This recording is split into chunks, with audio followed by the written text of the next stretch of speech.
It began with an awkward pause, one that felt like the whole world stopped breathing. The cameras were rolling. The stage was set. Millions were watching. Oprah Winfrey, one of the most influential voices in television, had just cracked a joke, lighthearted in tone, but with a sting that couldn't be ignored. Sitting across from her was Texas Governor Greg Abbott, calm as ever in his wheelchair, his hands folded neatly on his lap, his eyes steady. She didn't mean harm, not truly. But words have power, and this one came like a stray bullet.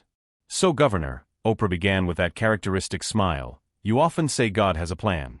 Even for someone who ends up in a wheelchair. That's quite the plan, wouldn't you say?" There it was. Laughter rippled through the audience, nervous, unsure. Some looked around before joining in. Others winced. And Greg Abbott simply sat there, silent. The moment grew heavy. You could almost hear hearts thudding beneath tailored suits and studio lights. But then he spoke. And when he did, his voice wasn't loud, but it was grounded with a kind of strength only pain can teach. "Oprah," he said slowly, "you're right, it is quite the plan."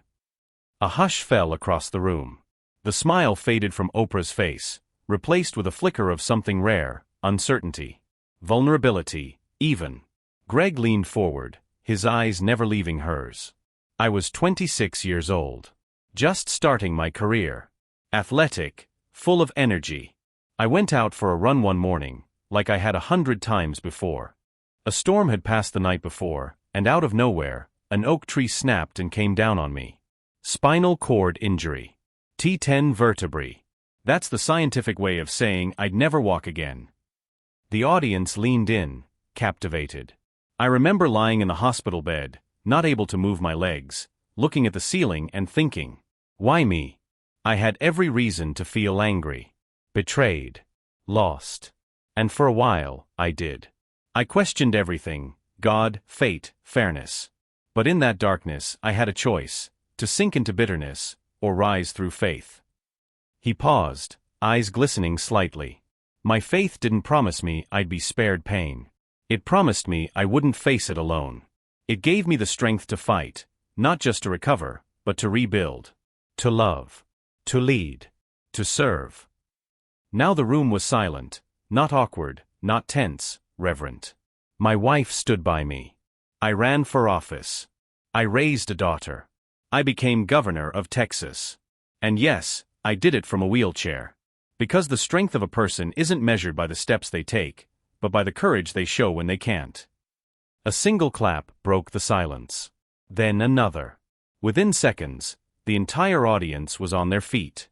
But Oprah just sat there, hand to her mouth, eyes wide and glassy. She finally whispered, "I didn't mean to belittle your faith, Governor." She faltered, "I think I needed to hear that more than anyone." Greg smiled, not smugly, not triumphantly. Just warmly. Forgivingly. "God's plans," he said, "aren't always clear when we're in the storm. But they make sense when we look back and see how far we've come." The show went viral within hours. The clip of that moment spread like wildfire across social media. Not because of outrage, not because of scandal, but because of grace. Millions watched it, not just to see Oprah humbled, but to witness something rare in the world today: humility, strength, and the unshakable power of faith. In the weeks that followed, letters poured into the governor's office.